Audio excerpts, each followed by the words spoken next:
good evening. I'm Deb Drick, Chair of the Livingston County Republican Party, and I want to welcome you to the party's podcast called The Right Side.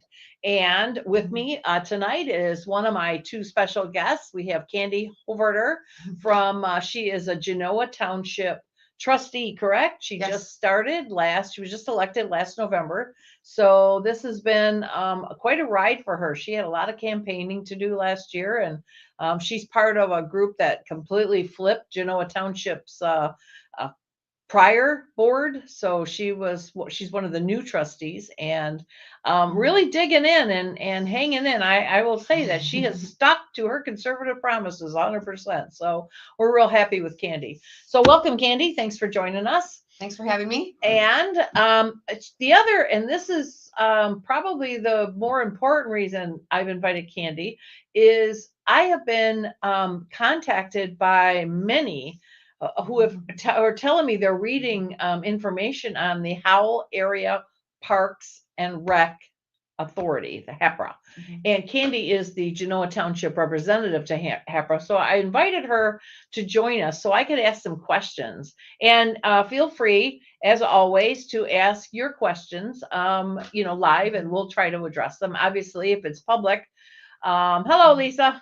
If it's public, we'll answer it. If it's, if she can't answer it, if it's private, obviously. But so we're glad you're here. So let's just get right in. So HAPRA is the Recreation Authority made up of 5 municipalities, correct? Yep. And they are which ones? Genoa, the city of Howell, Howell Township, Marion, and Osceola. Okay.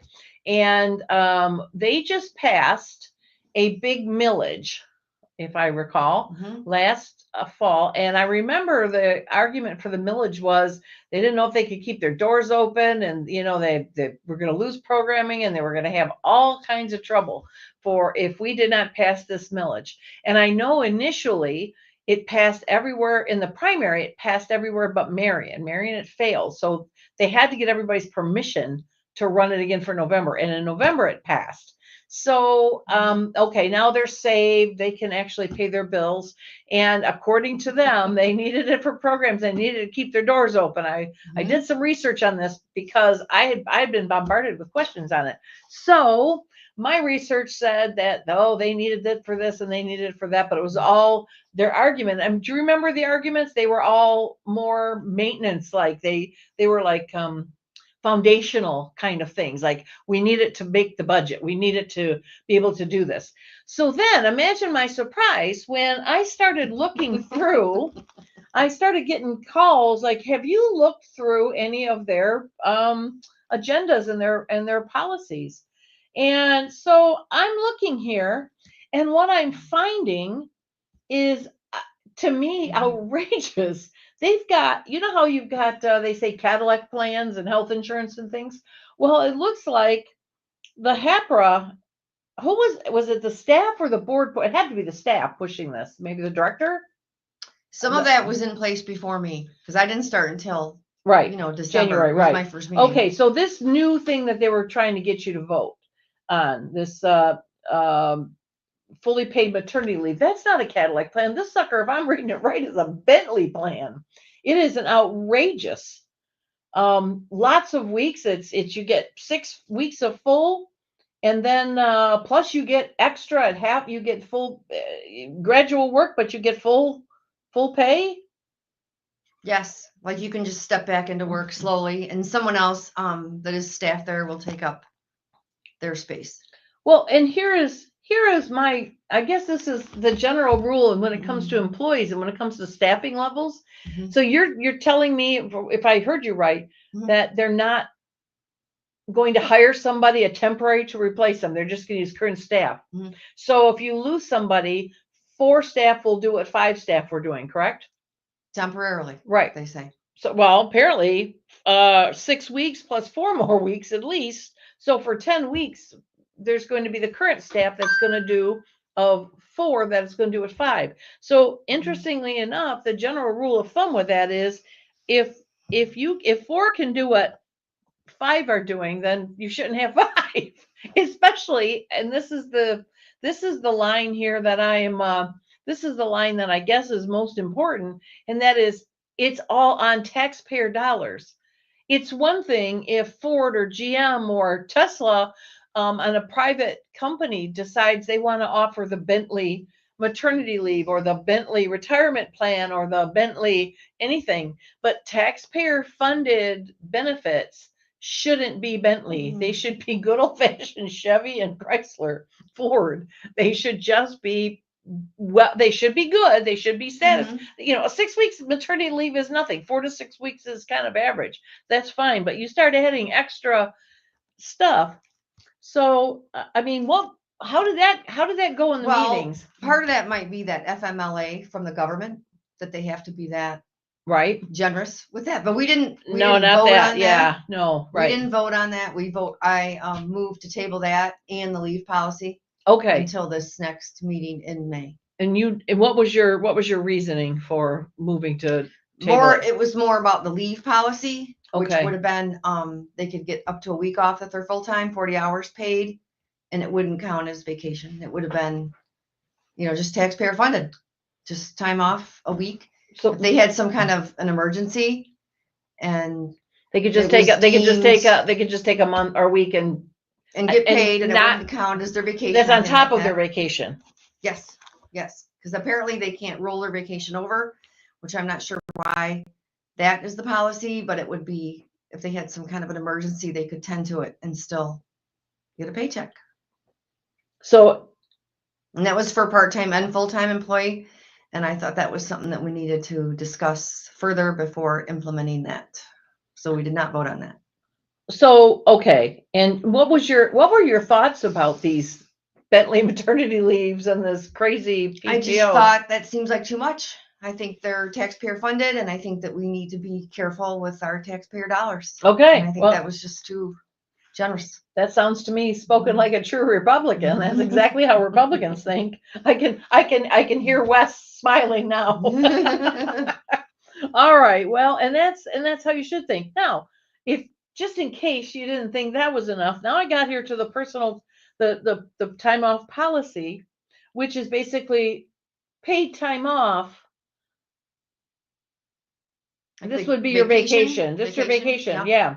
So you get 0 to 1 year, you get a week. Okay, that's pretty good. 40 hours, right? 1 to 3 years, you get 80. That's to me a lot, because usually you have to be there a while. But okay, so then 4 to 7 years, you get 120 hours. But what kills me here's 11 plus 11 years or more, 200 hours. That's 5 weeks. That's crazy. That's, a week every other month. I know. That's crazy. On taxpayer, that's well, that might have been in place before, before I got involved. I'm not sure. I just know that was in there. Well, this is they wanted to vote. So, oh my gosh, that's crazy. It says here, full-time employees may opt to roll over PTO. So I don't know why they said, when I inquired, I'm not sure why they said they wouldn't let them roll it over. It says here they can opt to do it. I know. I'm not sure. Up to 40 hours, they said you can roll over unused PTO. Now, I understand that they don't like that, because what ends up happening is they have to get paid out at the end. So if they leave, and if you're not a person that takes vacation, you can save up, 600 hours, and suddenly you have to get paid off if you leave or retire or quit or get fired or whatever. So that's a big chunk. So I'm sure that's why they don't let you roll it over. But that's way too much. 5 weeks a year for a taxpayer funded employee. So we have sick time. 1 hour for every 30 hours worked, up to 72 hours annually, with unlimited carryover. There we go. There's a danger. Allows staff to build up their sick bank hours in preparation for the full transition to the new policy. Okay. And then, wow. Anyway, this is all,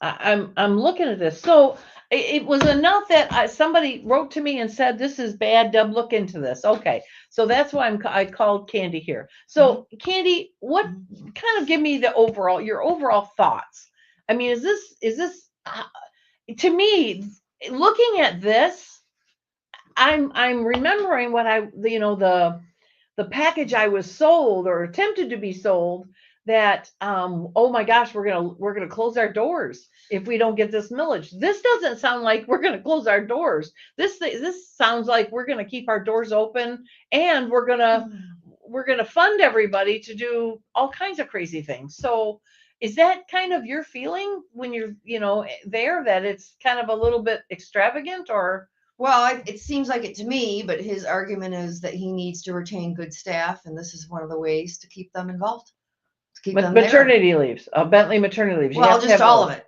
like a good time a off. good benefit package will keep people there. Well, that's Keep them interesting. loyal to him. That's interesting, because that is I've always told that people don't leave jobs, they leave bosses. So you want to stay, be a good manager. That is what here's Lisa Elizabeth says her company doesn't even give a maternity leave. A lot of them don't, or they give, like I said, a reasonable maternity leave is something I begrudge nobody, but you start adding on all kinds of extras. But again, on taxpayer dollars, somebody needs to kind of educate that staff over there, or the board or something, that taxpayer dollars don't work that way. People do not pay taxes. I promise you, nobody voted for that millage hoping that they would spend it on extended leave and extended maternity Some leave. people probably did. And Some people probably thought it was I'm betting they didn't fine know. with it. I don't know. I just said that you're taxpayer funded. I didn't feel right about it. Good for I wanted you. to table it. And so I did get the vote to table Okay. both those policies. Good. Well, I think everybody here listening out of this, and everybody who listens on the reruns that are coming, needs to thank this woman, because she stood up like a Republican. So good for her. So here's something else I'm hearing. So we're dispelling some rumors, or we're confirming them. I understand that we now got this millage so we can keep the doors open, and he's hiring additional staff for management. So doing that, I mean, to me, the way I was put it, he hired somebody as a deputy that's basically going to do his job now. And so why do we need him now? So I guess that'd be the big question. Well, I think she's just going to assist there. Okay. She is full-time. That's not assisting. Well, full-time is a lot of time, but all right, go ahead. Well, she's full-time, and she has this kind of background, like a sports, Parks and Rec, that sort of thing background. Okay. I wasn't on that committee Okay. To do that kind of thing, Okay. but apparently she has experience in this kind of field. Okay. And she has started. Okay. So she's full-time, but under him. He's her boss. So we went from not being able to hold our doors open to now we are giving out all these leave, plus we're hiring on a deputy. Okay. What else is going on? The other thing I heard about, is there a consultant coming into this mix now? Or was there a consultant coming in? I think so. And yeah, what is the consultant? Yeah. What is the consultant? I think she's going to help with policies, management, that sort of thing. She's like a management consultant, like how to manage employees and things? I think it's a 14-month contract, but it can be canceled, anytime. There is that 14-month contract. And I really fear asking this question. How much was that contract for? $23,000. Oh my God. She's going to have some in-person meetings with staff. Okay. Those are going to be available. Right. And then some Zoom and like goody. We're going to pay $23,000 for Zoom. And in person. And in person. Okay. And for some in person. Okay. So we're going to do Zoom and in person for $23,000. We're going to be a management consultant, basically managing staff, etc. In addition to getting a new deputy. And so now now that he's been there over 11 years and he needs the consultant for management, right. What's he been doing all this time? I don't know. I'm new to the game. Okay. All right. Know. Okay. Lisa, where do I apply? I want to have a baby. Well, I'll tell you what, you couldn't pay me enough to do that again, but okay. more power to you, Lisa R. So yes, that is crazy. That is just crazy. That's taxpayer money. So I know, but it's a busy place. There's their soccer sign up, for the little kids. Mhm. They all practice behind those buildings, the Okay. Osceola Township and the Osceola building, Mhm. where they have the Parks and Rec facility. Okay. So that's like sold out. There's a wait. So Sure. that's really popular. That's good. They have that. They rent the 2 soccer fields from Genoa Township, and Okay. sometimes they lease those out to other places, but they have activities up there, flag Mhm. football and things like that. I mean, it's active. People play Sure. basketball. I think they have an agreement with Cleary to let them use the basketball court, because Mhm. I've seen them when Mhm. I leave, and there's, weightlifting and pickleball and So you things got like all these that. people paying for programs in there, and yet they still needed a millage to keep the doors open. And oh my gosh. But they're going to do some improvements, like I told you, at that Bennett Center. They're doing Okay. that. And then Okay. there's tennis courts that are in really rough shape behind the Bennett Center. Right. So Dr. Daniels, he's an orthodontist in Howell, and he Mhm. loves tennis. So Right. he has taken over the tennis Okay. kind of program there. He loves Sure. that. I think he was going to try and get a grant to help fix Okay. I don't know much about tennis, but it's got to be flat and all Yep. that kind of thing. Yep. So he was going to try and work on that, but I think they were going to put some money into fixing those. And Okay. then people keep requesting outdoor Pickleball. Yes. Oh yes. That's a big one. So I don't know if they're going to try and put that there or somewhere else. And then they have a partnership with a vet, Town and Country, I think, Mhm. in Howell. Mhm. So they have that dog park over by the jail, Okay. the prison, all that kind of stuff over there. The Oh, legal. I building. thought that was the city's. Nope, the Parks No? and Rec runs that. Oh. And I think there's 2 fields there, so they have to maintain them, and they, clean it up and fix the fence. I guess dogs dig holes under the fence, so they gotta Makes sense. repair that or something sometimes. So there's that, and there's other places they go to. Okay. Mhm. So they're really busy. They got a lot of programs. They got a lot of people coming there. And like I said, what sticks in my brain is you got a lot of people. They're all paying some sort of fee, whether it's a membership fee or a soccer fee or a dog park fee or whatever. So the more people that comes in, the more money that's coming in. And yet they needed a millage to keep the doors open. And after getting the millage, they proposed all these leave plans that are outrageously crazy, and hired a deputy, and are paying or proposing paying $23,000 for a management consultant, which this is blowing my mind. Candy, I think you said it earlier, is taxpayer funds. You're not supposed to go crazy on the taxpayer dime. You're supposed to be able to, provide services to the community and not, and be reasonable with your staff. Like I said, I don't think that a maternity leave or any kind of vacation is a bad thing, but you should not have better, whether you want your good employees or not, you should not have better than no taxpayer funded entity should have a better program than the companies around them, the private companies around them. So that's just plain old wrong in my opinion. So I applaud you for standing up to that. Well, thank you. Well, the fees, I think, is it's the Howell Public Schools. Those are the ones that are getting the break in their fees. But other people from like the rest of Osceola, which part of it is in Heartland, and like that, they can come there, but they have to pay a little bit more because they did like the Howell Public School District. Sure. They get a break on theirs, and they are going to do some improvements. Like I said, they're going to work on that Bennett Center to get that up to par, because that's the teen center now. Sure. Yeah. So they needed to work on that. So I think some of the money's going to go towards that. And I think they want to expand what they're doing, but I'm not sure on what. Right. No, and I'm not doubting that they do provide programming. I'm not saying that they don't. Oh, I know. And I get it, but the money that's going to all this money that should be going to leaves and things like that, that should not be going there. That should be going. So anybody out there that's watching this, when and where does this organization meet? I think we need some Republicans to show up at this meeting and start backing Candy and some of her. She seems to be the one with common sense over there. It's taxpayer money. Don't spend it like that. I'm not really the only one. All right. The third Tuesday at the Osceola Township building at 6:30. Third Tuesday, Osceola, 6:30. Not the township building. The rec center building. That one. Yes. Where's yes. They meet like where the seniors do, off to the left there? On the second floor. Oh, second floor. Okay. Mm-hmm. But it's open because people are in there. Right. With the gym and doing. Sure. Okay. All right. 6:30. Well, you hear that out there, folks. The third Tuesday, that will be, was that just last Tuesday? No, next Tuesday. Next Tuesday. So who's got something going? Well, obviously I've got the podcast, so I can't be there, but I think there'll be others that may just want to show up. Who knows? Maybe we'll broadcast live from from the podcast from your meeting.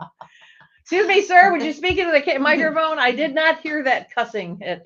So anyway, I'm not saying, and don't get me wrong. There's, we do have some great recreational programs in our community, and that's part of what makes our community great. I'm not disputing the recreation that they do. I'm not disputing the programs, although I've got to tell you, I feel like they treat pickleballers like the pickleball people, like they're the stepchildren.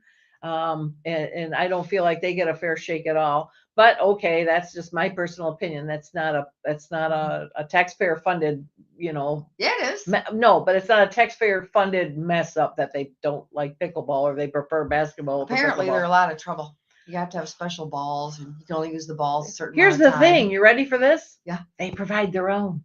Oh, they don't. Oh. Yeah, there's a I know, as I'm telling you, there's a sports group a sports therapy guy. I could tell you what is, you know what, he gets posted. I should probably publicly thank him, but it's a sports therapy group that, or a man that owns a sports therapy situation where he donates every so often. They donates a bunch of bunch more balls, because they're plastic. They get smacked around a lot, and eventually they're cracked. Oh. But he does. So it's not like, he provides them. What the Osceola provides is the building and the nets, which is okay, but they charge pretty heavy for that, so all right.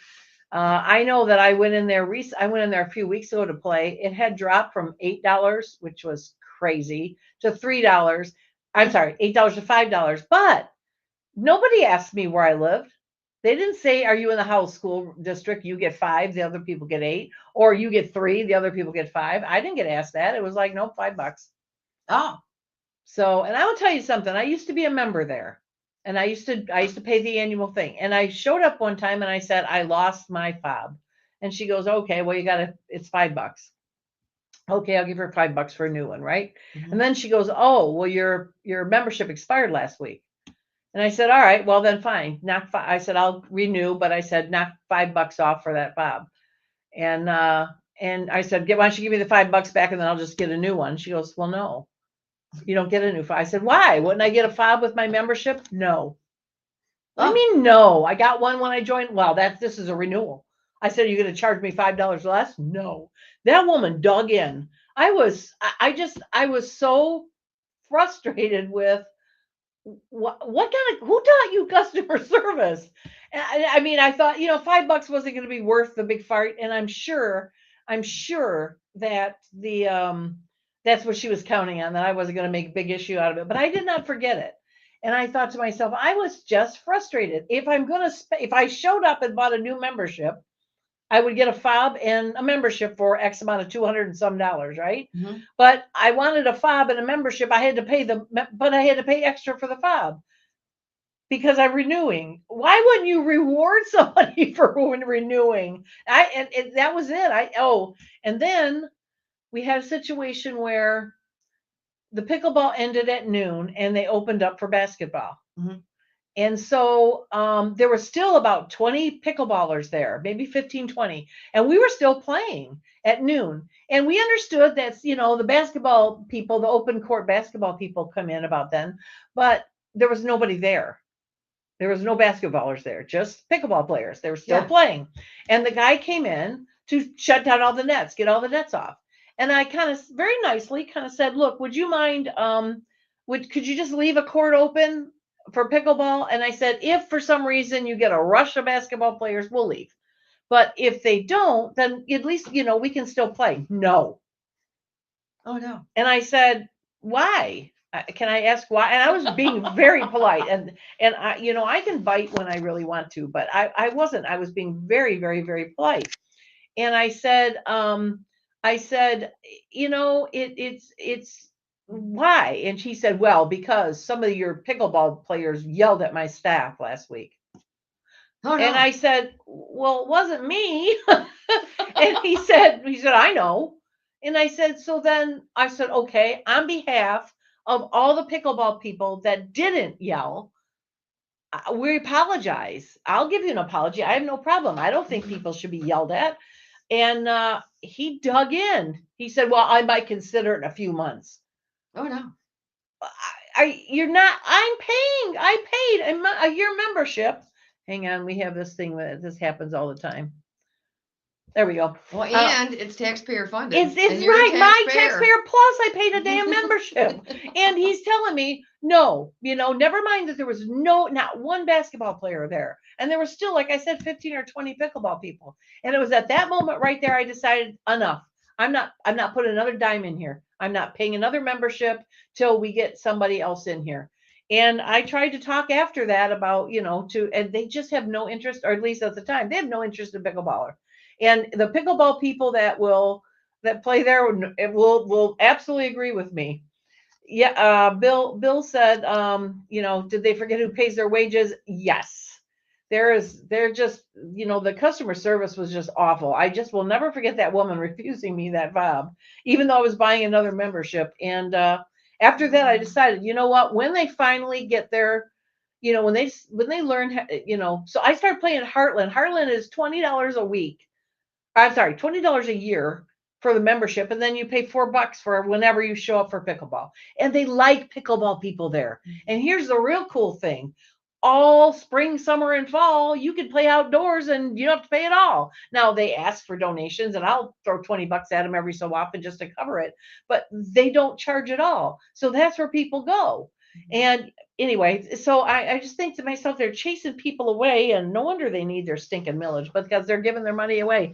And here's something else I was told. And the consultant, maybe that'll help with the consultant. I'm hoping that the consultant says, stop paying money like a chowderhead. Seriously. Well, I fear that it's going to be, I fear that the consultant's going to say, well, you don't give enough leave. You need to give more leave. And if that happens, you come back on this show and I swear to God, we will broadcast from there. So yeah, see, here's Bill Reiber. Bill Reiber is also a township trustee and a Livingston County Republican Party Executive Committee member. And he said it very well. I want my tax money spent on stuff I need or want, not on fluffy benefits. Yes. Reasonable benefits are okay. Settle down, Deb. No, it is not my job to settle down. So, and then, what the Bill wants to know if the consultant is going to advise them to spend your money. Yes. So this is, this is just craziness as far as I'm concerned. So I feel like some intervention may be called for at the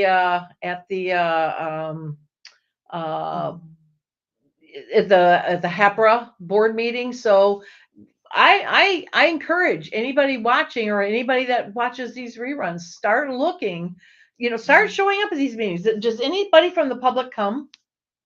No. Oh, no wonder they do this stuff. Can you imagine having Wes and Nick, all this board meeting and have them say stuff like that? That would be absolutely crazy. So anyway, we're going to go to commercial. So we're going to be back. I've got Nick Fiani here. We got all kinds of fun stuff to talk. Candy, thank you. Is there anything else you want to tell us before we go? No. All right. Well, listen, something you keep in touch with us and you come back here if they start pulling crap again. That's nuts. So we might send some people down there to explain that this is just a bad way. And I'm going to look up a list of who, and if they ran as well, they might have run as a nonpartisan, but I would like to know how many Republicans are on that board, and I'd like to know who was voting for these things. So this might get very, very public. So I think I'm the only new person. You're the only new person. I think so. All right. I think so. Maybe Sean Dunleavy, he might be new, but he's been on there before. Well, if he's the chair, right? Then he's probably not new. Usually don't come in and new and become a chair, but I don't know. I guess it could be. So yeah. All right. Well, stick around. We coming back with Nick Fiani, and we're going to talk about all kinds of stuff with Nick. So thanks, Candy, again for coming, and we'll be right back. Ready to make your real estate dreams a reality? Meet Lisa R., your trusted expert in Livingston County. With 25 years in the real estate marketplace, she offers a seamless, stress-free experience. As a Real Estate One agent, Lisa has access to a network of over 2,000 agents and a one-stop shop for mortgage, title, and insurance services. Call Lisa R at 734-260-7277 or visit her at Real Estate One in Brighton. Let her help you find your dream home or sell your property with confidence.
John Adams warned that the Constitution is wholly inadequate without a moral and religious people. As conservatives, we must reclaim the faith that shaped it, rooted in Jesus Christ and the Bible. To help you understand the historic Christianity that our country was founded on, check out theexaltedchrist.com, a resource website proclaiming Christ as King. Bunny's Fabulous Seasoning is a fantastic new blend of herbs and vegetables made in Livingston County. Add a tablespoon to homemade breads, soups, stews, meat, poultry, vegetables, casseroles, sauces, and more. To order, email Bunny's Fabulous Seasoning at gmail.com or message the Bunny's Fabulous Seasoning Facebook page. It's time to divorce you or marry me chicken and take advantage of free delivery in and around Livingston County. Bunny's Fabulous Seasoning, the only seasoning you need.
Hi, and this time Candy changed into Nick Vianney, Commissioner. What district are you? 8? District 8. District 8. Okay, I'm getting better at these districts. And you know how I've gotten better at them? Because they're here. I have to know them to introduce them. So Nick is here from District 8, which includes some Genoa and some Hamburg, correct? A little slice of Brighton Township, maybe, or no? So yeah, it's mostly Genoa Township and almost all of Hamburg Township. Okay, yes. all right. And do you have any Brighton Township in there? Did you not have a sliver in there? No Brighton Township, but there are Brighton mail-in addresses. Maybe that's what I'm thinking. I know you got some Brighton School District. Too. Yes. You got Brighton School District, you got Howell School District, and you got Pinckney School District. Pinckney Schools, Pinckney Schools, Howell Schools. All right. So, okay. So, we got a couple things we're going to talk about. First of all, I'm going to kind of lay the groundwork for why we're having this conversation. And that is, I want to start out by saying this is not a position of the party. This is my personal observation. I have watched commission meetings for quite some time now, and I watch them on about 8 different levels. Who's interacting with who's consistently voting this way or that way, who votes all over the place, what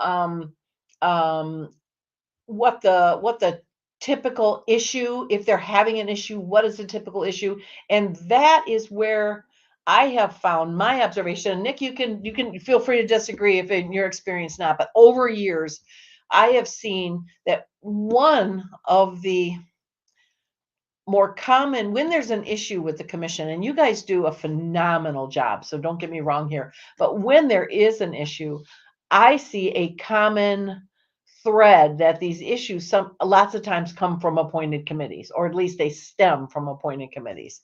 I've seen several hotbeds happen, and they kind of trickle down to committees, whether it's a department and a commission, or a commissioner or commissioners arguing or having an issue, or a department taking umbrage at something the commission's done or whatnot, that it stems, or that there's a base from committee or committee members. So that may or may not be your observation, but it's happened often enough, whether it's the top or not the top, it's happened often enough that it has kind of drawn my attention as a Republican, and especially as the chair, to say, what is the common issue? What's the common butting heads? What's the common, disagreement about? And a lot of times it's because, for example, the commissioners will not approve a health insurance package that has abortion coverage, or if they feel that DEI might be being paid for or being approved, or I know that you removed a former commissioner from a board, the Huron Valley Parks and Rec, wasn't it? You removed you didn't remove. I wasn't on the commission at that time. Yes, you did. You voted to not renew, or somebody, the commission voted to not renew Steve Williams, who was a former commissioner, but he was on that Huron Valley board. And the stated reason was Wes Nakagiri looked through the voting records when Steve was going to be reappointed, and saw that Steve voted for DEI money, big money, to go to a DEI program. And that was a bad situation. So they decided not to. So that caused a big ruckus. But again, it comes from appointing a person that doesn't follow or doesn't align their beliefs and their values with the commission's, right? You're a commission appointed person. I think it's reasonable that you are expected to represent the commission and their values. So if that's all making sense, that's a long kind of intro, but I just wanted everybody to understand the background. To me, problems get resolved or prevented much better when everybody is kind of on the same page. And that's not to say that everybody has to have groupthink, right? Different ideas are fine, but they ought to start from the same common core value system. So they ought to be Republicans. That's my point. So, having said that, I've asked Nick to come in and talk about, now there was a situation, a vote last night to postpone bringing in 5 people for the Human Services Collaborative Board. So Nick, could you sort of tell everybody what that was, and like why weren't, tell us the story there. Sure, absolutely. So like you mentioned, the appointment process for some committees is very streamlined and it's simple, and there's unanimous agreement. However, sometimes there's other committees, and depending on who's applying or what the committee's role and responsibilities are, they can become a little more heated or even contentious. But I know, like, for example, with the Huron Clinton Metro Parks, and that was before my tenure on the Board of Commissioners, right. But the board at that time wanted to have a different representative. And that's the thing, when the Board of Commissioners appoints an individual to whatever committee, and we have roughly 37 to 39 committees, the expectation is that the person who's been appointed will be an extension of the Board of Commissioners, a representative of the board. Great way of saying it. So with that being the case, it only would make sense that there's a very close alignment in philosophies, principles, priorities. And so with that being the case, it's understandable that there's always good, healthy discussion. You always hope that maintains its level of decorum. Mhm. Now, in reference to a recent appointment that came up, it's called the Human Services Collaborative Body, and actually, it's quite a fascinating committee. I've been doing some significant due diligence recently. I shouldn't say recently. I'll say in the past 6 months, when the appointment initially was coming before the board. So this Human Services Collaborative Body was actually originated in the 90s, and it was in essence, it was a group that was organized to help facilitate uh, the extension of services, countywide services, to children primarily. Children, whether they were in financial need, coming from families in financial need or hardship, or children who needed unique health care or unique educational assistance. And it's certainly a great entity for our county. In 1996, the Board of Commissioners formally recognized this body, this organization, as the Human Services Collaborative Body, and aligned it with what the state was mandating at the time. Fast forward into the present day, the body is comprised of 26 members, and all 26 are appointed by the Board of Commissioners, and about 8 of them originally were mandated. Eight or so positions were originally mandated by the state. The state supposedly said you have to have these 8 county positions Right. on this committee.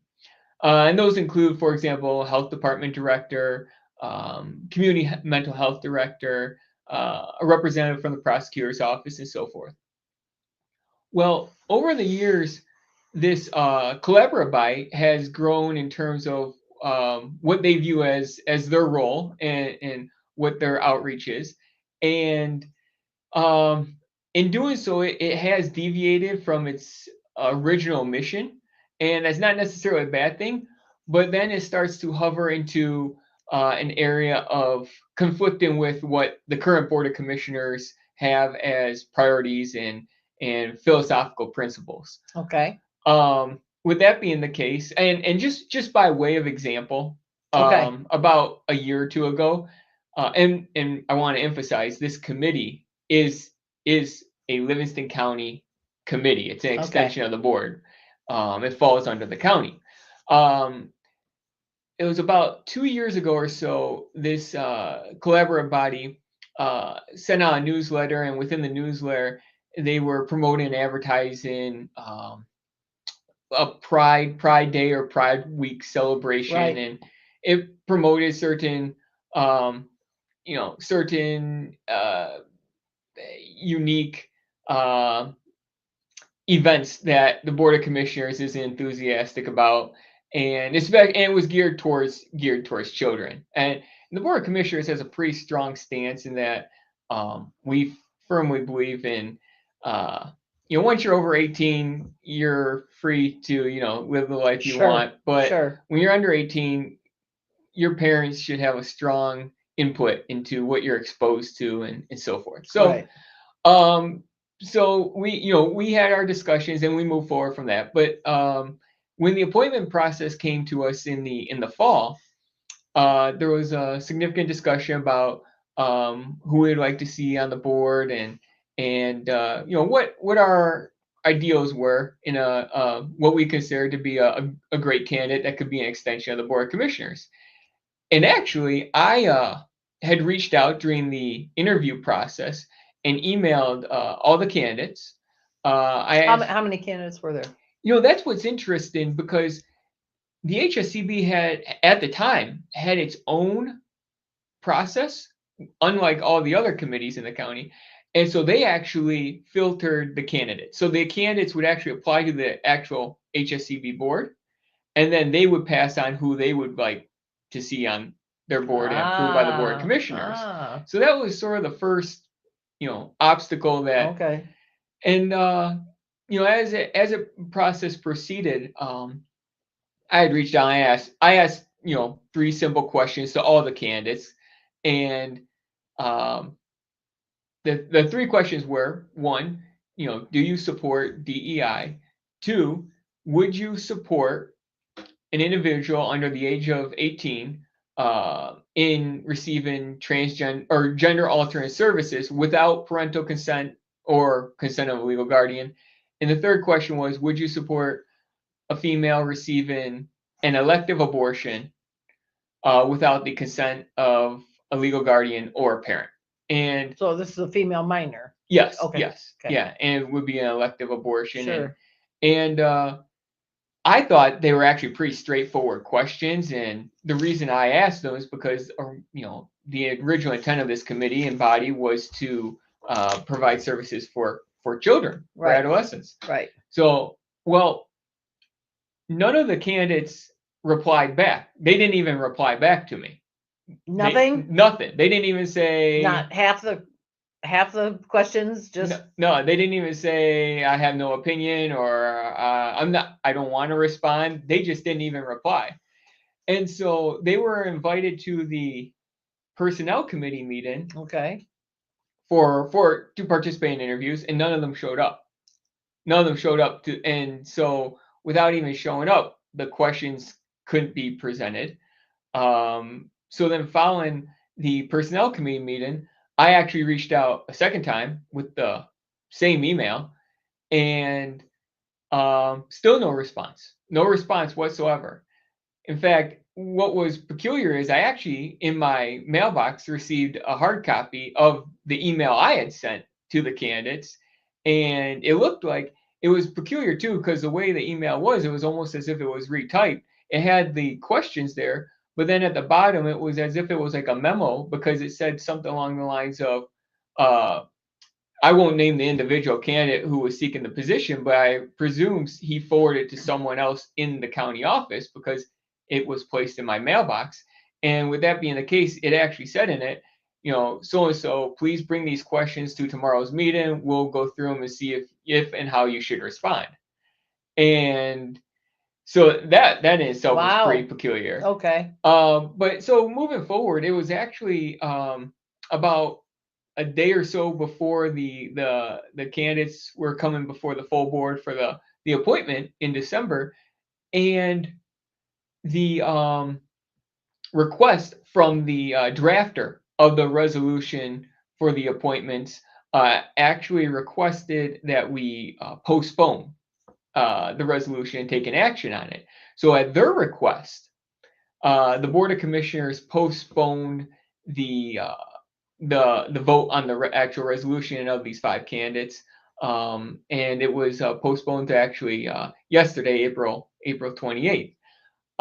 So in the meantime, I had been doing some research, and I've been trying to find out what the mandated positions are, a confirmation of what the mandated positions are for this board, because there's references to it. There's a resolution that references the mandated positions. If you actually go to other counties' committees that have this same type of collaborative body, they even reference a letter that came out in 1995, 96.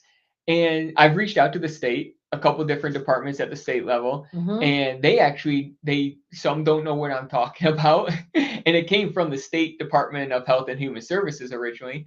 Others have kind of put me in that chasing your tail situation where they keep bouncing me back and forth to different departments. They're good at that. So, in fact, the county attorney submitted a FOIA request just out of like a formality for the letter, and the response to the FOIA request was actually that the letter, according to this department, exceeds the date of the letter exceeds the retention. So in other words, it expired at some point. At some point, the letter that they can't find expired at some point, so long ago probably that they have no record of this.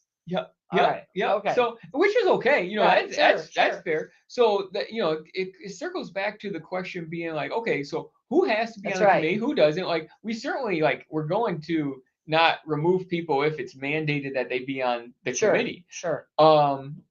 So with that being said, yesterday at the board meeting, the board voted to postpone the approval of this resolution or action on this resolution indefinitely until we are able to confirm what the mandated positions are and if there's any requirements to number of people and so forth. But there was certainly a lengthy discussion as to the postponement, and to be quite honest, I was a bit surprised because it was the collaborative body leadership that actually wanted it postponed originally back in December, and we really are no further along. I still actually haven't received responses to what I consider the interview questions. So, I mean, call me silly, call me silly, but if I'm interviewing, if I'm going to fill positions or I have to approve positions and I ask for a written interview and then I ask for an in-person interview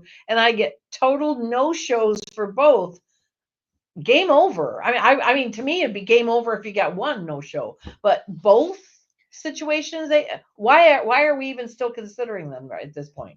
Yeah, I mean, the alternative could have been, and I actually thought that the indefinite postponement was actually the appropriate route to go because, I didn't have any in particular urgency to vote no on it. And I certainly would have voted no on the candidates at the time because similar to what you were saying, I haven't received responses. I don't have the letter from the state. There's certainly outlying circumstances, and like Donald Trump says, no deal is better than a bad deal. Yes.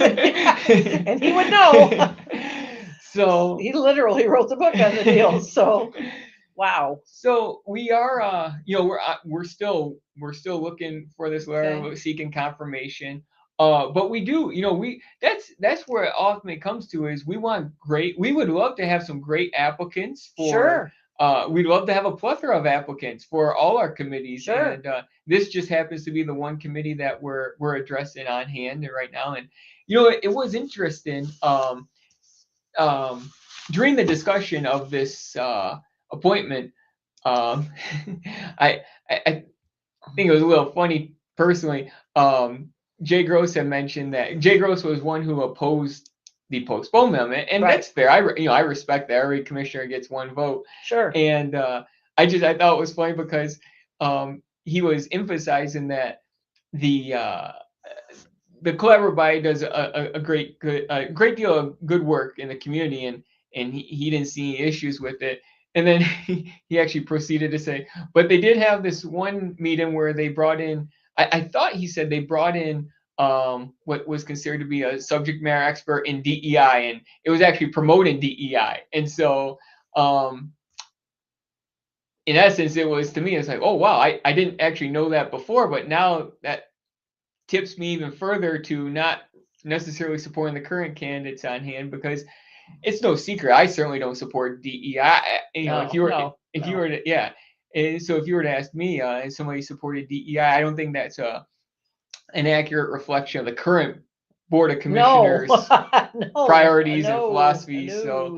So with that being said, at the end of the day too, the Board of Commissioners without question is fully supportive of all our community services, and and to name a few, Gleaners and community mental health and so forth, and Livingston County Catholic Charities. I mean, the work they do is amazing and outstanding. In fact, there's a lot of money through fundraisers that go to these organizations just within the county, and there's a lot of support for the good work that they do. So we're certainly always looking to maximize the opportunities to give back and help those in need. There's no question about that. But you just don't want to do it where the value system doesn't align, because if they consider give back and do good words in need, if their good deeds include gender therapy for children under 18, that may be what they consider to be,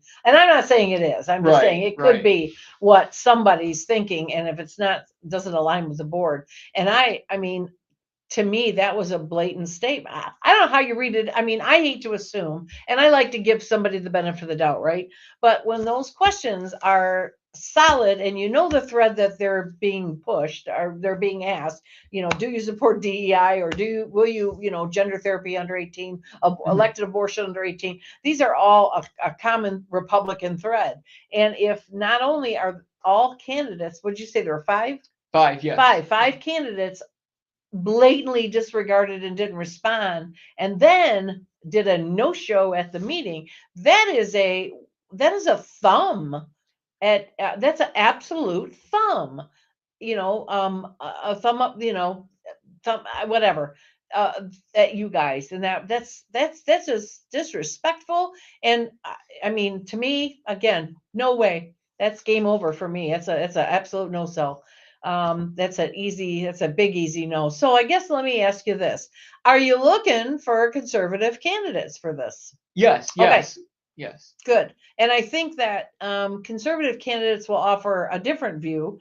So, in most cases, I guess I need to kind of clarify this too. In most cases, having more government's a bad thing. But this is a volunteer board. This is not something that gets paid. They meet once a month and they discuss human needs in the community. And it's basically nonprofit-ish things, right? Food and shelter and that sort of stuff, human needs, right? Mm-hmm. So, and if it's a volunteer board, having when you're talking about human needs, and I used to work in I used to work for Habitat for Humanity, and I understand the human needs system. And it's like it takes a village to raise a child. Well, it takes an entire conglomerate of nonprofits to really move people through the system, because there's so many different levels, and it doesn't just stick. If they're hungry, they're usually also homeless, which are also, whatever. They have pet issues, and they have health issues and all kinds of stuff. So there's rarely is it just one situation. They sort of all blend together, kind of like a cottage garden of, needs. So having more resources and more people at that table just means more people's needs get met, or more people get, hands up instead of hands out, because you have more resources at the table. When it comes to nonprofits and community type things, the more resources, the better. It's not bigger government, it's just more resources. So having 26 or 30 people in that situation, I feel, is just the exception to the rule. But you can't have everybody running their own show when the host has a clear message that this is our boundaries here. This is what we do, and this is what we won't do. And so it looks like somebody ganged up together, because I don't think well, I guess I shouldn't assume that. Do you think all five of them independently decided they were going to blow you guys off? Or do you think they sort of called each other and said, are you going to answer that? I'm not going to answer that. I have no idea, but it's really coincidental. Yeah, it's really in a big amazing. way. Yeah, just silence. I'm not one to believe in coincidentals or coincidences, not to that extreme. So anyway, I feel like there's an orchestrated thing here, but I could be wrong, and I'll just throw that out there. If somebody proves me wrong, I will be absolutely, okay. I'll stand corrected. But coincidences at that level. That's really something. So anyway, so we have a need apparently for 5 members. So so they meet once a month, and should they be do they all have to be attached to a nonprofit, or? Well, so that's what's really interesting, is because that's part of what the research that's part of the research is, because right now the way the board is set up, it has different parameters. So, for example, an individual from a local nonprofit that might do X, and an individual from a nonprofit that is in this sector. Okay. And so that's what's being explored right now. But I do know, or I should say, I'm confident that the Board of Commissioners and conversations I've had, and conversations that have taken place at the board meetings, I can say. The board is actually open to removing those parameters if we can, and depending upon what the state requirements are. So if someone is interested, Do they have any community represent? I mean, is there anybody that says like we can have 5 Yeah. community representatives? Or There something? are a couple positions that are Okay, just okay, okay, just all right community Okay, representatives. Okay. Because I think that we could probably, I think we have enough of a reach. Mhm. And I think that if we put 5 on a 26 member board, I think that they couldn't outvote necessarily, a bad decision, but they could certainly make the commission aware of it. So, which I think is what's needed. So anyway, so Human Services Collaborative, if anybody's interested, anybody's watching now or watches one of these reruns, please reach out. You can reach out to me and then I will direct it where it needs to go, chair@livingstonrepublicans.com. So, so we get some other committees here that we got some expiring terms, and I'm looking for the ones that are appointed by you guys because sometimes they're not. Yes. So, for example, off the top of my head, so coming up in 2026, there'll be some positions opening up, and they'll be appointed at the end of 2025. Like one, for example, is the Veterans Services Committee. That's always been first off, that's an outstanding department within the county. Right. Director Ramon Baca does an amazing job. I've heard that. It's a well-oiled machine. And so there's a committee that oversees that department within the county, the Veteran Services, and there's a position coming up for that. Other positions, Board of Public Works, that's a solid committee within the county. You have the county's Department of Health and Human Services Committee. Mhm. We also have the Health Advisory Committee, and there's another probably half a dozen or so committees that will be coming up. I find the committees to be very fascinating. The subject matters are always interesting. Whether you're working with veterans or you're working with the county health needs, and it's certainly it's a great way to not only lend your talents if you're interested, but it's what you make of it. If you put energy into it, the time into it, you can really see some great results. Yes. I'm looking at some of these that have said expired. They got a Building Constructions Appeal Board. Yes. And those all expired at the end of the year. Did these get replaced or I just printed this list from today, so. Yes, so that one should be coming up as well. It said it expired on the so from last last December. year, Okay, yeah. Okay. Solid Waste Management Committee. So that's a new one actually. Well, so that's actually transitioned to a new committee. That one's being, so that's one that's being mandated by the state, the new one that's transitioned into.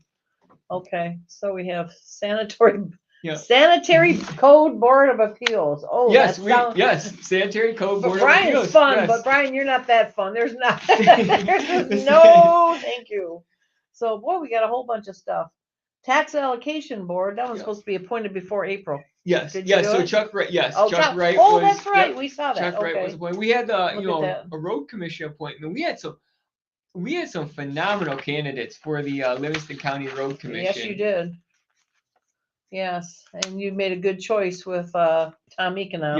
Yes. He did good. He was a good. I liked. I mean, I knew all of them, and they'd all be good. But I think, all things considered, with everybody's lifestyle at the particular moment, I think Tom was the right choice. He was retired, so he has the time to. He's been around. He doesn't have kids and things like that get in the way. So I think that was a good move. Aeronautical Facilities Board. Yeah. Yes. In fact, there should be some appointments coming up for that one as well. Supposed to start July 1 and end July 29. Yes. Yeah. Wow. A jury board. So we actually have an opening on the jury board. That's supposed to be recommended by judges. It is. Yeah, that's an interesting one because it's recommended. If I recall correctly, it's similar to the advise and consent process. So the judges will recommend the candidates for appointment, and the Board of Commissioners may either approve or not approve. Okay. Okay. And there actually is an opening on that. Okay. Do they have to be an attorney? They do not. In fact, Bill Green, a former county commissioner, Yes, I remember him. he Yeah. serves on that. He serves Oh, he on the does? jury board. Okay. Yes. Yeah. What do they do? I mean, how often do they meet? What do you just do in a jury board? Well, I can't Decide what's for lunch? I don't know. I mean, juries are, and I'm joking about that, but it's, juries are so regulated what they do, what they're allowed to do. It just seems like, what would the public decide, or anyway recommend, I guess. So that's one that's mandated and dictated by state statute, and I will say it's not one of the more overbearing. No, I would boards or say not. committees in No, the you would county. you would have this very narrow little path that you could walk. So, and then we have Ageways. What is Ageways? Ageways, that's the essentially a committee that looks out to assist and help the elderly within the community, Which is- making sure. How is that different than area aging? You got some other thing here I So- saw. There's a they just changed the name, so I believe if Livingston Leadership Council on Aging. so that's a subcommittee actually of the Human Services Collaborative Body. Oh my goodness. In fact, I Okay. came across that when I was doing my research. That was formed as a specific subcommittee of the Human Services Collaborative Body for Okay. trying to align resources for those who are older in the community. Okay. Yeah, that's a big board. Mm-hmm. The Leadership Council on Aging. Wow. So yeah, you got a bunch of stuff here. You got a bunch of stuff. So Yes. how do people, if they want to get involved, how do people do this? Nick, where do they go for this? So it's really great on the county website. They're in some of the livgov. It's MI. In fact, I think it's livgov.com. I think. MI Livingston County. Let's see. MILiveCounty.gov. MI. I don't even think you need MI. It's just Yeah. livgov. Oh, it says right here MI. Okay. Okay. I type in livgov.com and it comes It takes up. you to it. Mhm. Oh, you know what? That was our old website, and we kept the address. Oh, So it'll so bounce either way you I'll go. to- Okay, yep, either so way. that All right, works well, too. good. That works. So we're both right. Okay, We're all both right. right. We always are. You were only wrong once in your life, right? And you're wrong about that. Okay. All right. If that's what I'll own it. I'll own it. All right, go ahead. No, so- I have to do that. Okay. But Okay. So it looks like you just added. Perfect. Yes. So you could go to that website. There's some drop down menus. If you go to boards and committees, it'll actually take you to the county's board and committees. And if you scroll down, it'll tell you which ones are vacant. okay. And if there are vacancies, Okay. you can actually just apply right there. You can go Okay. ahead and apply. And Great. All right. So we've got the Human Service Collaborative Board. That's what they're looking for now. They're looking for people specifically who are not afraid to answer 5 questions, or I'm sorry, not 5, but a few simple questions that will kind of dictate your thoughts and your beliefs and your values and how they line up with the commissioners. That's not such a bad thing. So good for that. So I'm just gonna shake my head. Today's my head shaking day. You had Candy Hovarter. I never say her name right. It's so simple, but I blow it every time. Hovarter, she's the township trustee in Genoa that's on the HAPR board. And she's talking about that. Remember when they came out last year with the millage? Oh my God, they're gonna die. They're gonna close their doors. I remember that article. It was on WHMI. Or maybe it was the paper. They're gonna close their doors, or they could close their doors if this millage doesn't pass. And they pass it. Now I was looking at they have this stuff. It's crazy. Let's see. Do I still have it up? I don't. It's this leave time. They have this Bentley, I call it a Bentley plan, of leave plan. They have this maternity leave plan that's just nuts. And they give 200 hours of vacation time every year if you've been there 11 years. 5 weeks. And like I said, I don't mind.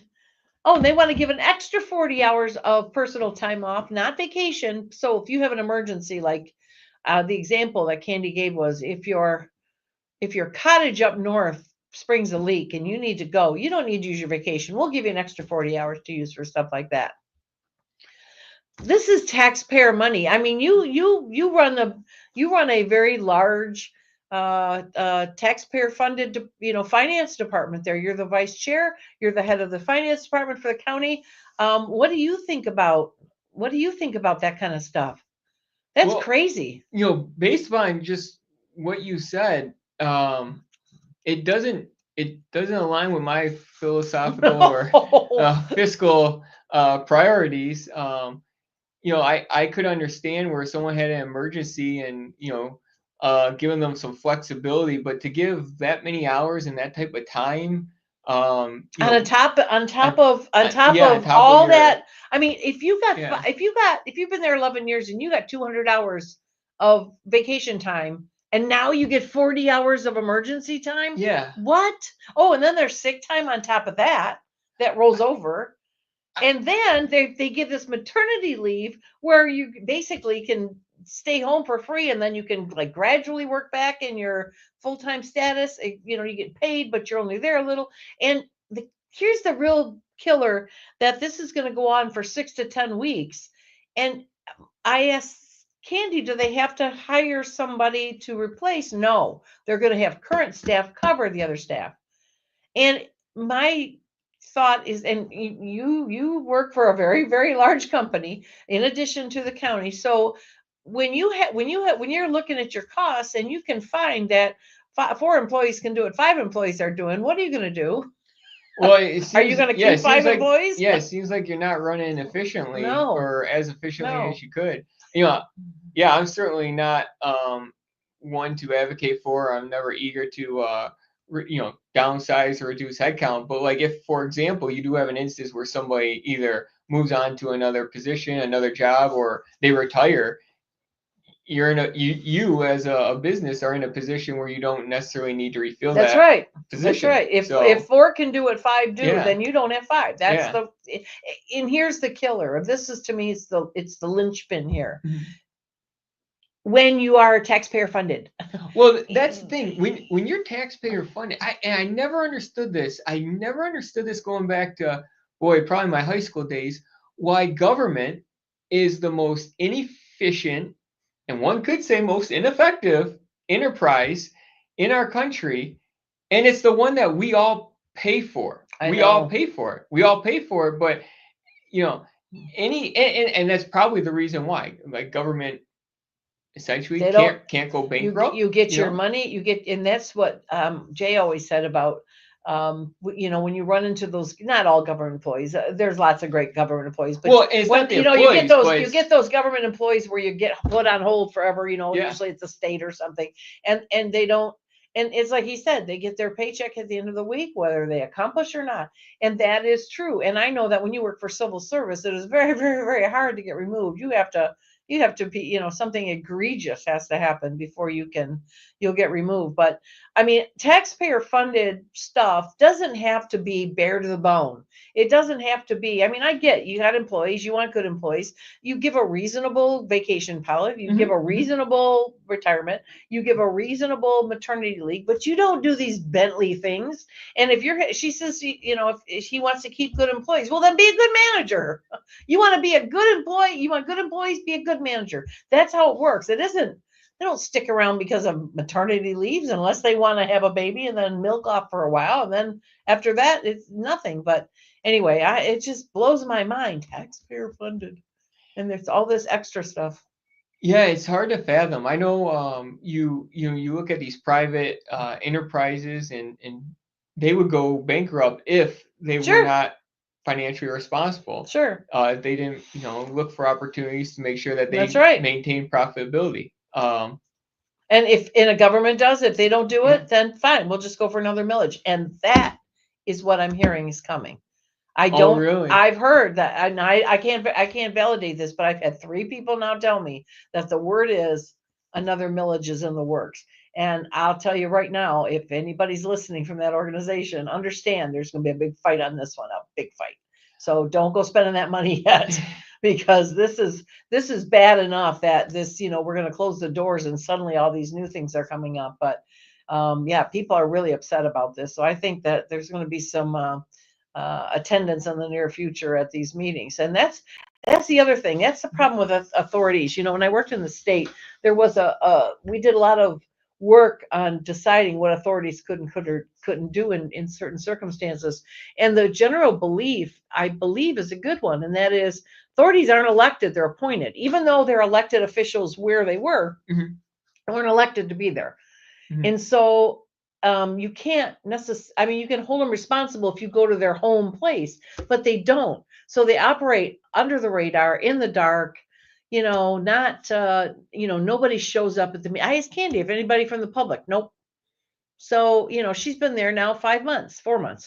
So, January, she started in January, and now she's, attended all of them, and she just says nobody comes. So I think that's got to change. And I don't know what you think, but that's a bad thing when you're spending taxpayer money that you told people publicly you didn't know if you could continue unless that millage got passed, and it did, and suddenly got all this stuff going. That's misleading. So, and hired new staff, hired a deputy director, and then here comes the other one.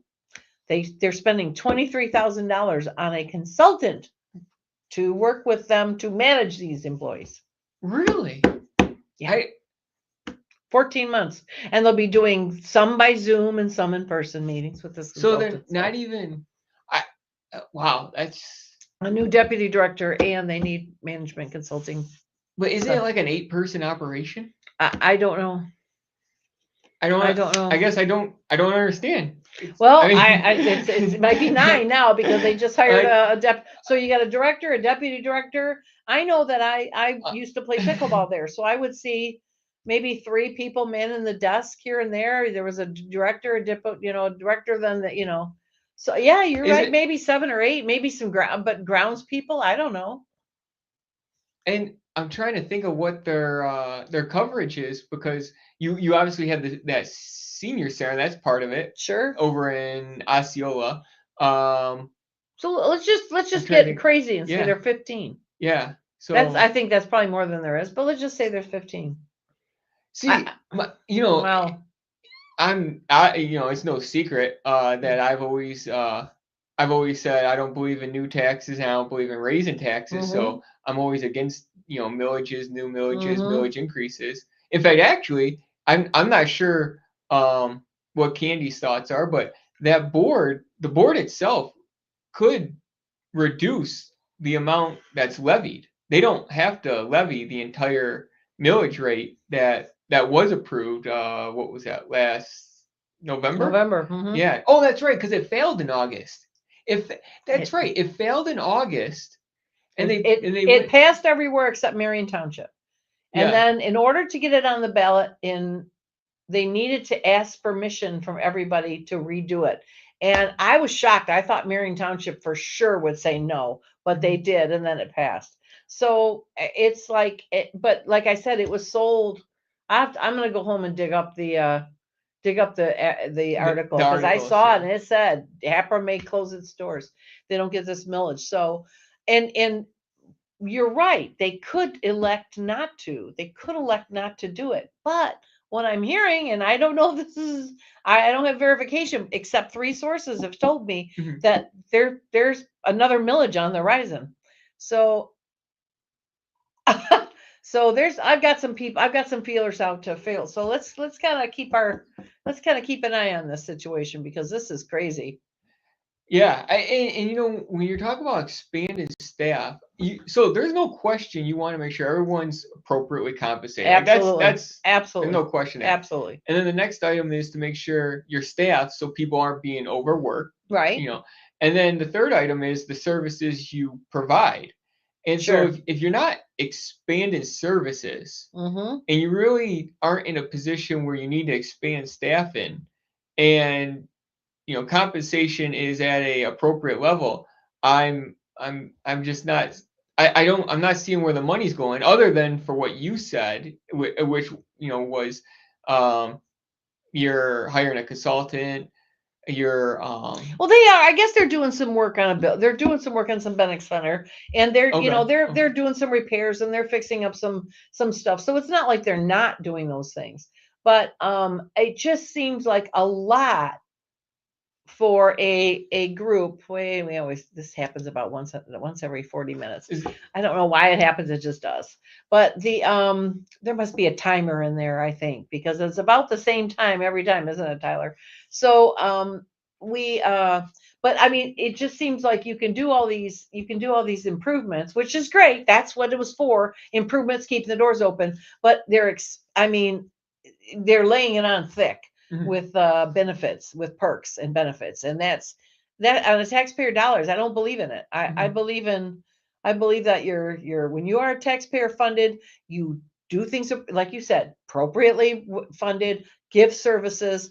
And I think that they are expanding their services to some degree. I don't know. And I guess I'd be open to if Candy wanted to bring back her thoughts on it, but do we really need a whole new director plus a consultant for those employees that have been there? I mean, they didn't say they're expanding their employees to cover more services. They're expanding their employees. They're putting on a new deputy to handle the employees they got now. So I don't know. I don't know. So we'll have to dig into that more. But like I said, it just, to me, it's not passing the smell test. To me, it warrants looking into. I don't like millages either. I think that recreation millages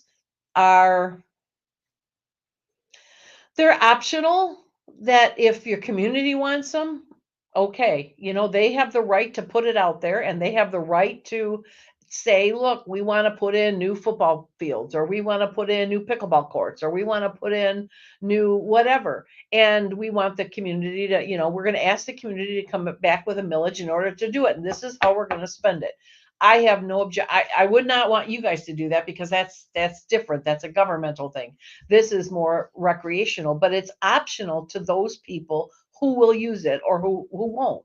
So it'll only go to to the people that it'll fund, or that it'll be used for. Well, that's where, and that's where I would say the business acumen comes into play, because if you have some type of entity, like say how Parks and Rec, you have an audience that wants the services, and you should have a business model that brings in revenue to accommodate the services that are desired and that you're providing. Sure. You might have the tax, the millage that was probably set up, I don't know, 10, 20, 30 years ago. Right. But from my perspective, that millage would be your foundation. It keeps the lights on, pays some of the bills, that type of thing. But it would be your revenue that you're deriving from it, for those who want to use the facilities. Right. And there's a way to, there's an easy way to determine that financial model. That way, I mean, there's probably large number of people that didn't even know they pay a millage to the Howell Parks and Recreation. So, and if they're going to if they need a new building, if they need new soccer fields, or they need new ball diamonds, or they need upgrades to their, I really don't have a problem with a rec department going and saying, we want to do these things, these 10 things with this millage. Do you support it? And they either do or they don't, right? And that to me is as American as it gets, right? You get your choice. But when it is presented, we need this for your basic programs, for basic maintenance, for this. And what's not said is, and oh, by the way, we also want to use a bunch of this money to fund excessive vacations, excessive maternity leave, excessive time off. That's just deceptive, and it's wrong, and it's deceptive, and it's just, I don't like it. I don't like it at all. I don't like that they did that. And if they're going to come back and say the same thing, I'm frustrated. So if you want to have a millage for fire, or for police or for whatever you're going to have, and your community wants it or doesn't want it, then that's how this works, and it's okay. But it's disingenuous to come up and say that we're going to close our doors if we don't get it. And then, like you said, they don't have to spend it, but they're looking at it as, oh, goody, let's figure out how many different ways can we spend this money. We got it. So now what are we going to do with it? And so let's spend it and then but to be talking about another one already? No, that's just wrong. So lots. I would also go back to the private sector, in that private sector always tends to operate more effectively and more efficiently. So I look at like the Legacy Complex over in Hamburg, Green Oak Township, Hamburg Township area. It's, as far as I know, it's been flourishing for years now, and that's all private. It's a private enterprise for recreation. I'm not saying that my expectations would be that the Howell Parks and Recreation would have a similar, would have a similar type of sports and athletic offering and so forth, and even if it's and things outside of sports. But I would just be hesitant to continue raising the millage or running new millages over and over again.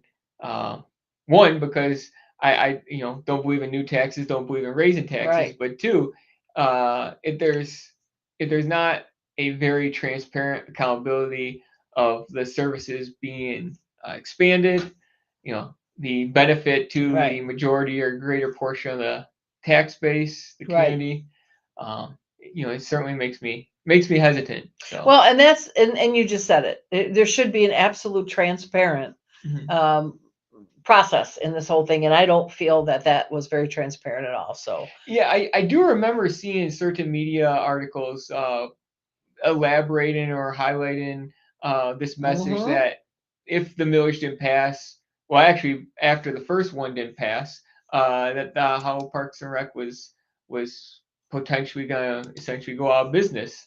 And then on the second round, that seemed to be the campaign message for it. I'm not so sure how accurate that was. So. No, I don't. Yes, well, and it might, and I guess I'll even be so generous to say that they might have been in a situation where, because I also remember watching one of the former Genoa Township trustees was running for Genoa Township clerk. She was being interviewed, or like openly, as at a forum over at Stand Up Livingston, and somebody from the audience said, "Why did you vote to increase 401k? Either put in 401k or increase." I think it was increase the 401k contribution. Yes, with the HAPRA employees. And she denied doing it, and like 10 people came out of their chair and said, "Oh, yes, you did." Yeah. Anyway, so there was a breakdown there, but that tells me what. So now I'm putting all these little pieces together, and what I'm hearing is we were on the brink of closing the doors. Parentheses, after increasing the 401k matches to all our employees, so maybe let's just say they spent the money and they would have been in trouble, but they asked for way more money than they needed to fill that hole. So now they got the surplus. So now they're coming up with extra ways to spend the surplus. And instead of going out and putting in new pickleball courts or putting in new football, soccer fields or whatever, they are instead putting it into perks that are lavish. They're just extravagant and lavish. So so then what? Then how do you, and I think you know me well enough to know that my middle name is sustainable. I don't create situations unless they're sustainable. But it seems like what they're doing is creating situations that then need more money to keep them going, because they spend it instead of invest things that will have a return. They're spending it. So anyway, all right, well, we're going to take a commercial, and then we're going to come back, and I think Nick talked to us about the court issue, the situation between the county and the court, and he's informed me that he's got an update to that. So we're going to talk about that as soon as we come back. So, Ready to make your real estate dreams a reality? Meet Lisa R., your trusted expert in Livingston County. With 25 years in the real estate marketplace, she offers a seamless, stress-free experience. As a Real Estate One agent, Lisa has access to a network of over 2,000 agents and a one-stop shop for mortgage, title, and insurance services. Call Lisa R. at 734-260-7277 or visit her at Real Estate One in Brighton. Let her help you find your dream home or sell your property with confidence. Bunny's Fabulous Seasoning is a fantastic new blend of herbs and vegetables made in Livingston County. Add a tablespoon to homemade breads, soups, stews, meat, poultry, vegetables, casseroles, sauces, and more. To order, email Bunny's Fabulous Seasoning at gmail.com or message the Bunny's Fabulous Seasoning Facebook page. It's time to divorce your Marry Me Chicken and take advantage of free delivery in and around Livingston County. Bunny's Fabulous Seasoning, the only seasoning you need. The Exalted Christ Ministry offers resources to help you understand historic Christianity. Visit theexaltedchrist.com for articles, podcasts, and a video series exploring Scripture and key historical topics. Get free resources today at www.theexaltedchrist.com.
okay, we're back, and hang on, I'm trying to bring it. There we go. So, ready for this? We did a little digging. There it is. How Area Parks and Rec could dissolve over failed millage. What we know. So we looked it up. Yes, we weren't crazy. We do remember that. So that's exactly how it went. So again, I'll leave it up to you to decide, was it disingenuous or not, but we will be looking into this further. All right, so next topic. If you could just refresh us really quick about the courts and the situation you found yourself in, and then you can go right into your update. Yeah, so a couple weeks ago when I was on the podcast, we were discussing the situation pertaining to when Mike Hattie, who was chief judge at the time, took it upon himself to file a lawsuit on behalf of the courts against the Livingston County Board of Commissioners. And he claimed that the Board of Commissioners were underfunding the courts. And that took place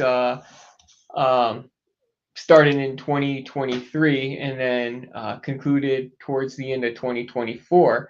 And it's quite interesting because, as I had mentioned in the previous segment, after a long and extensive back and forth, Mike Hattie's original accusation was that the county was underfunding his courts by over $500,000, and so that was why he claimed he was suing the Board of Commissioners and the county. And I told him time and time and time again, and if I was and still am chair of the finance committee, so that's why I had a good handle and grasp of the financial figures for both the courts and the county as a whole, that the courts were far from underfunded, and that certainly one of the biggest pieces of evidence to that was that we as a board allocated more money to their budget than ever before.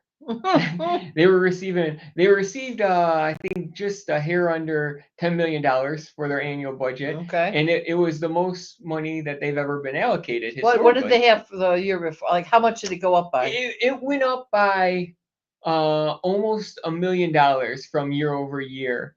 And you were there, they were claiming you were underfunding them? They claimed that we were underfunding them. My God. And the state statute says that the county is responsible as a funding unit to provide the courts with sufficient funds to operate and remain open. And so we not only were adhering to and fulfilled that obligation, but we basically were providing sufficient funds and enough money to run what I would consider quite a top tier operation. So with that being said, Mike Hattie proceeded to follow through with the lawsuit against the county, and the reason I was so taken aback by it is because not only did myself and the board continuously express to him that the courts had plenty of funding, but we also emphasized that just like every other department, should a point in time come where they felt that they needed more funds, where they could show they needed more funds and felt that they needed more funds, they could simply submit a budget amendment request. Okay, right. It's a very simple process, and everyone who I've worked with knows that I'm more than happy to accommodate even special meetings to make things happen. We've certainly never had any issues when it comes to funding, but we've had instances where a department might have an opportunity to receive significant price reduction on a large scale purchase if it's done, for example, before the end of a month or before the end of a quarter or end of a year. And I've certainly made called special meetings to make sure that we accommodate that. So we're always looking. In fact, with the EMS department, we had a scenario like that, and our director was able to save 15% overall on a six-figure purchase, just by due to timing and so forth. So, but back to the courts. So even after we had these ongoing discussions, he proceeded with the lawsuit.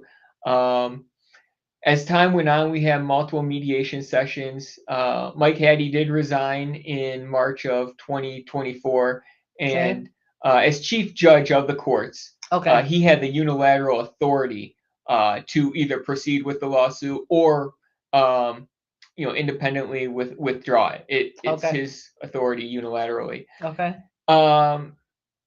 After that point in time, the lawsuit continued, but it was more of a holding pattern, so to speak, and discussions were ongoing. But when we finally arrived at a mediation session in the fall, there was a lot of negotiating and discussion, and it finally came to where there was an agreement that if the courts were willing to provide a very transparent, specific line item request outlining where they thought the shortfalls would come from, we would be open and amicable to discussing a appropriation, a budget amendment to finish out the 2024 budget year. And again, this is in the fall, so we're talking about October, I believe. And the courts did provide that. And so what was Mike Hattie's accusation of being over $500,000 short turned out to be $36,000. $36,000. So when you have these, You just found this out? oh no, not Oh, that oh, part, oh, not that oh, part. It actually gets oh, that. So oh. that's the backstory. Oh. So when these outrageous media outlets Uh-huh. made these wild, in my opinion, absurd stories that claim the courts got everything they want, which this wasn't about, oh, they get this, they get that, we get this, we get that. Right. It was about just aligning the financial figures. Sure. It was false. It was just flat out false. In my opinion, it was ridiculous and absurd to that extent. But because again, we said, okay, we'll approve this budget amendment for $36,000 Mm-hmm. because you've shown these items. One was like postage, one was fees for visiting judges, and so we provide an additional $36,000 to their budget. So what was, again, accusation by Mike Hattie that they were underfunded by $500,000 turned out to be a settled agreement of $36,000. Wow. But when I was recently going through the financial figures about 2 weeks ago or so for the first quarter of 2025 and the year in full for 2024, I was reviewing the court's final figures for 2024. Okay. And the final figures were that the courts actually finished the year with a surplus of over $250,000. Oh my gosh. A surplus of over $250,000. Oh my gosh. So the accusation by Mike Hattie that they were underfunded by over $500,000 is without question false and inaccurate, and in my opinion, quite absurd, especially since they finished the year with a surplus of over $250,000. And what's truly unfortunate, which the commissioners, it certainly made our stomachs turn. The state law essentially dictates that should a court system sue the county, Mm-hmm. the county is required to pay the court's legal representation. And it's like, wow. It's, to me, it doesn't make sense and so forth. Makes but great sense for the court. Sure. It's a situation of that's what the state dictates. It has dictated that. It's been like that for years. So we were aware of this. It was just a matter of fact. Wow. It's disappointing, but a matter of fact. Well, and Mike Hattie knew this as well, and we certainly had those discussions. In fact, actually, it was one of his arguments that you're tying this up and you're using or I should say the legal fees are gonna just continue to pile up. Of course, that was my argument to him, that we could certainly, this doesn't need to be the case because the courts are sufficiently funded. You don't need to sue the county. But nevertheless, wow. The court fees, I shouldn't say court fees, but rather the legal fees between the county's legal representation and the court's legal representation was $350,000.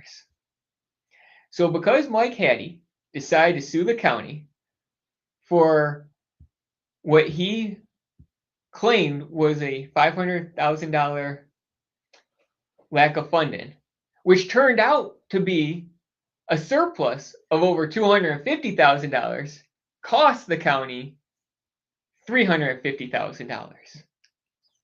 Wow. That's crazy. I dislike the have to pay. Is that a state mandate or is that something in agreement? It was decided years ago through court cases. Yeah. That's not good. No, that puts no skin in the game for the courts. They just anytime they disagree, they sue. Yeah, that's literally what Mike Hattie's approach was. That's what it was. It's I'll just sue you and I don't lose anything out of it. Again, he resigned in March. And so as the lawsuit, when did this get settled? October. Okay. So And that would have been with Judge McGivney? yes. Okay. Yeah. Okay. And so Judge McGivney, I never, throughout the case, never had a direct interaction with him. Mhm. But from everything I had heard from the county side is he was very, open to Reasonable. Yeah. resolving it. Yeah, I heard that too. He sought to resolve it, and he was appointed. He was appointed chief judge Mhm. of the Livingston County Courts, and so he had that capability to have a leadership role in the court's position, and he did. He did work to resolve it. And, it's so unfortunate that it lingered due to Mike Hattie's reluctance and just disregard for coming and being reasonable, in my opinion, with the Board of Commissioners. Yeah, that's wow. But we're fortunately working with Judge McGivney as chief judge. It's been pleasant. It's been very effective. Mhm. He's done a great job with the courts and in serving the leadership role Right. with the courts. And it's unfortunate that throughout the transition, What a way to start with a great big lawsuit. I gotta believe he was happy to resolve that, get that off his plate right from the beginning. Hello, I'm the new chief judge. yeah. Look what I've got here with the Yeah. county. I've got a big Yeah. mess, so wow. Wow. It's a really Mhm. tragic situation. You hate to see when something like that happens, and Yeah.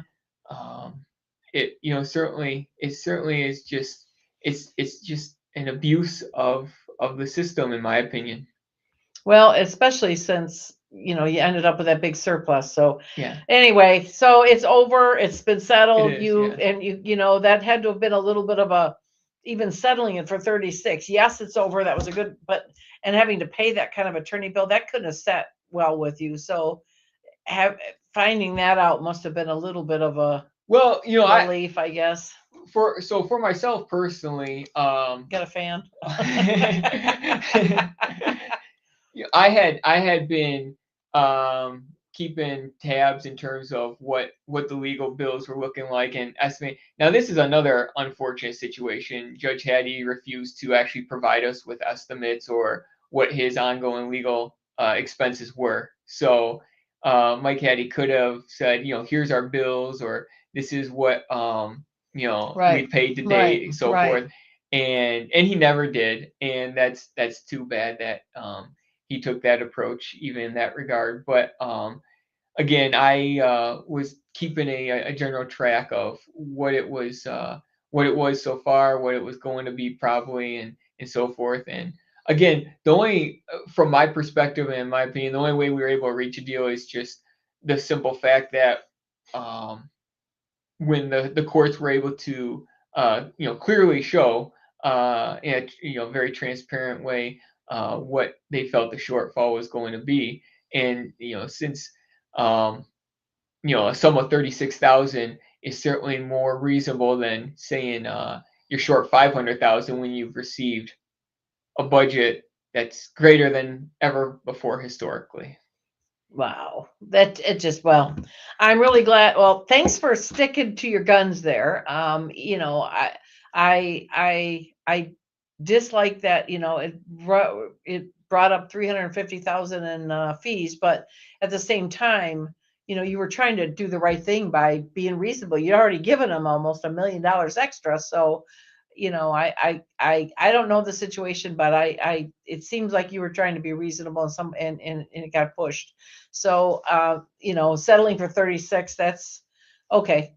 That's livable, not with $350,000 in attorney fees, but then finding out you were right. Ooh. Right. And it was interesting is, so I actually anticipate, so going almost one full calendar year back, so going to winter of 2023, I actually anticipated, and I don't know if this is on record or recorded, I hope it is so I can find it and replay it, but I actually anticipated that the courts would have over $100,000 in surplus for what was the And so you were 2024 being year. quite conservative in that. It sounds like Yeah, but, it turned out Right. they had over More, 250,000 in surplus. 150% So, of that. Yeah. So So Wow. Well, it seems like my show tonight has been full of hard-nosed, hardcore Republicans, conservatives. So I appreciate Candy Hovarter. Hovarder. Oh, that's the problem. I got the emphasis on the wrong syllable there. So Hovarter, for her diligence in sticking to the conservative principles of what you spend taxpayer dollars on and what you shouldn't. So, and I also appreciate Commissioner Fiani here, who does a fantastic job watching your taxpayer dollars. I know I tell people all the time about Jay being, super, as you know, Jay's very conservative as well. And Jay treats, he's literally treats the county's money exactly like he treats ours. And I will tell you, getting money out of Jay is not easy. So, and he does the same thing at the county. He does not sometimes, not in our commission by any means, but in many cases, I've seen politicians where it's Jay and I refer to it as OPM disease. It's other people's money. So it's they just spend and spend and spend, whether it's a HOA or it's a trustees or whatever. It's not their money, so spend. And you see that in lots of liberal boards. But our commission and our my husband spends the county money exactly like he spends its own. He has to make sure there's not a better deal. Everything gets a file with a bunch of little sticky notes all over it, asking questions. And Nick is one of the few people that seems to appreciate that because he goes, I tease Nick all the time. When Nick calls our house, Jay's phone speaks to him, and he'll say, phone call from Debbie Drick. So okay, but in Nick's case, it comes to a phone call from Nick Finney. So hi Nick Finney, how are you? So, but they call all the time talking, and they will nickel and dime budgets to death. So, and Nick seems to be one of the few people that appreciates it. Nick and Wes seems to be very, very appreciative of that. And I'm not saying the other commissioners don't appreciate your conservative natures. That's not what I'm saying. But there are some that don't want to talk through the penny by penny by penny, where you guys seem to. Well, you and Wes seem to enjoy that. Yeah, you know what it is. At least from my perspective, is it's not a matter of trying to, as the saying goes, pinch pennies or something along those lines. But yes, it is. No. it's just, I mean, I consider it to be like an evaluation of all the options. So like, okay. Have you looked at all the options? Have you, are we making a purchase where are we making a purchase now and then we're going to purchase a similar supply or similar device or something in 2 months? If we buy them both now, are we going to exercise some type of discount? Or, if we wait, for example, 2 months or so. But, well, I don't know about Jay though, because he does. But no, it's fun. It's always enjoyable to have those discussions, between us and yes. and evaluate all our options and go from there. But for me, I think I truly do. I think about all the people in our county who just are enduring difficult financial times or just have unforeseen bills that are coming up.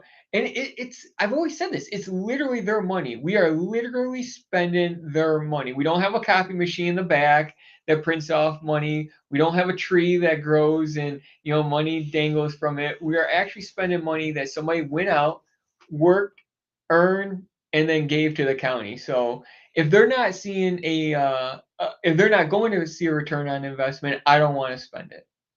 Well, and to me, I mean, I don't know why anybody would argue with that theory, and they certainly show up. Well, they haven't shown up lately. It's been I shouldn't say that. It's been kind of quiet at the commission lately, but for years, week after week, people argue with that. What is to argue? I think that is probably one of the best statements I've heard on that situation. When you think about somebody in the county going through hardships and then blowing their money that that you spent on like HAPRA seems to be doing or wanting to do. So again, that's the taxpayer money of the people who've got families that voted for that millage because they wanted certain things, but I don't remember seeing all that stuff. I'll have to go back and read those articles, but I don't remember seeing any of that stuff on there. So we'll have to see. So, well, fortunately too, that the county has some great department heads, great directors, and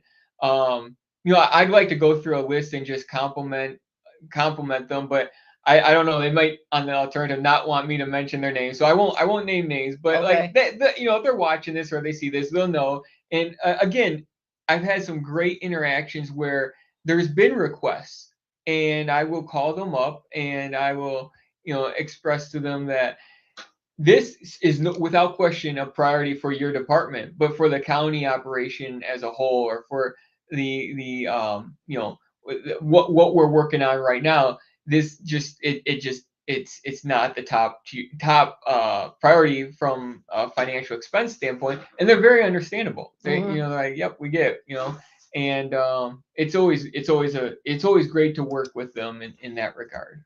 Yes, and it's like I said, it's wonderful that our commission, but by doing that, again, I go back to the time you were here recently, or Frank, actually, Commissioner Sample was here talking about the 2 new EMS stations you're building, and you did that without raising taxes and without bonding for it. So, I mean, no millage, no nothing. You just, okay, we're going to do it. We're going to do it here. We're going to do it where it's needed. And that's because you're, as Michelle said, you're fiscally responsible with taxpayer money, and you're not spending it foolishly on things that, like you said, with, you're spending somebody else's money on foolish stuff, and you're able to do that. And I really encourage HAPRA members to kind of dig into this stuff and say, all right, maybe this is something, maybe, optics aren't so good on this. Let's knock this back to something more reasonable, and let's just use that money to get our programming done. Then nobody has a problem. I don't have a problem with putting in recreation, even if it's exorbitant recreation. I don't care, because that's what that money is for, right? Great programs, maybe low cost to people, lots of programs, low cost. Then your millage is well done. But I know why it wasn't. I know things that it wasn't voted for. So anyway, all right. Well, we've beaten that horse to death. So, all right. Well, anything else? Anything more on the? Have you heard anything from the company that wants to put the solar farm in the northwestern portion of the county? Over there, Gata. Yeah, we had Kelly Ralco and we had Mart Fosdick on the show talking about it. Why, something else happened? No, well, I couldn't remember, but I thought at one point I was eager to have them on the show. I would absolutely love to have a discussion, debate with them, because it's funny, the commissioners, we receive letters from the company where they make it sound like they're doing us a favor. And the only favor they could do for us is if they would just leave and go build those solar panels, maybe on Gretchen Whitmer's front lawn. So if they want, I certainly would love to have them on the show and have the open debate, open discussion with them. If you want to send them an invite, you give me the date. I'll make sure that happens. That'd be great, great date. And I talked about this before. I don't know if it was with you or with the on the solar panel on Hagedorn, right at Jolly. I think it's where it is. Hagedorn and Jolly. There's like a park and ride or a parking lot, and it's completely covered by those solar panels, and it shelters the cars, and it's right there in the middle. It's on top of asphalt or concrete. I don't know which one, but it's over a parking lot. And I thought to myself when I saw that is where those suckers belong. That's exactly where they belong, right there on parking lots, sheltering cars from rain or whatever else, but at the same time generating the electricity that they think they can do. I know that there are better ways to do it, but okay, if you got to have those things, that's where you do them. You don't put them out on farmland where you've now killed everybody's property value and everything else. And what's really, really offensive is that the state has decided, in their ultimate wisdom, the Democrats there have decided that the local zoning has no authority to say we don't want that here. That's basic government there, being able to vote what you want in your area. How does you want your area to look? And I don't think those things are healthy, and I don't like them in farmlands, but at the same time, I respect that the township that does want them should be able to get them, even though I think it's a mistake, but that's not my mistake. And it's the government that people have elected making decisions. Okay. Now I get that. But to say that your local zoning doesn't have a say anymore, that's just wrong. That's just wrong. That violates every level of government we're supposed to have. So no, I have not heard from them. I would love to have them on this. So you solar farm people out there, if you want to come to have a live discussion with Nick Fiani on this, I welcome you to get a hold of me, chair@republicans.com. We're going to go one more commercial and then we'll wrap up here. Ready to make your real estate dreams a reality? Meet Lisa R., your trusted expert in Livingston County. With 25 years in the real estate marketplace, she offers a seamless, stress-free experience. As a Real Estate One agent, Lisa has access to a network of over 2,000 agents and a one-stop shop for mortgage, title, and insurance services. Call Lisa R. at 734-260-7277 or visit her at Real Estate One in Brighton. Let her help you find your dream home or sell your property with confidence.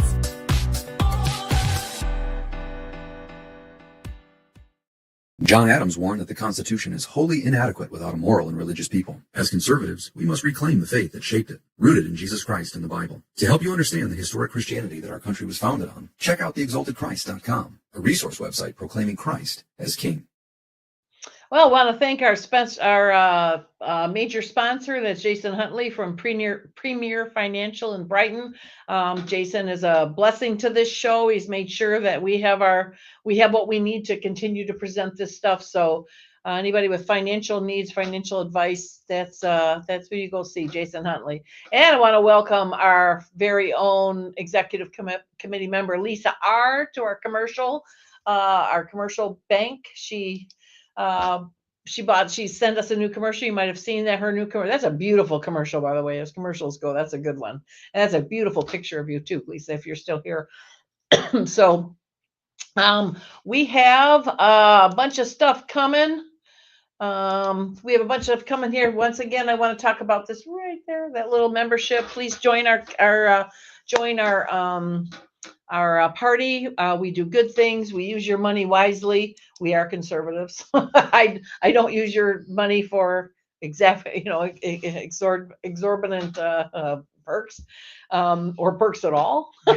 So we use your membership to make sure we get Republican candidates elected. So these things we're talking about don't happen anymore. So please consider joining us. We have a great time. Yeah, so see here, I'm not the only one that thinks so, Lisa.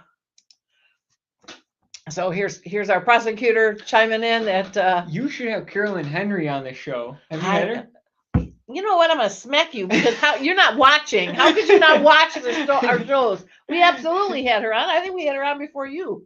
Well, did you talk about CPS, Child Protective Services, and what the prosecutor's office is doing to help the young children? I think we might need to get her back. No, we talked about, she actually, this was more of an intro. She did a great job though. She talked about an intro to basically what's a prosecutor's office responsible for. And she also talked about why it's important to be a Republican prosecutor. Why is it important to have a Republican prosecutor versus a liberal one, and how things might look differently. So she rocked it. She rocked it out of the hit it out of the ballpark. So that was great. So so if you got stuff to come back to, bam. Thanks for watching my debate. I love the little face there. So yeah, Carolyn, if you got something going on over there with the CPS that Nick's talking about, reach out. I definitely want to get you back on the show if you want to talk about it. So we have some good stuff coming. Every time I get off the phone, every other day somebody calls me with something new. So let me just put some teasers out.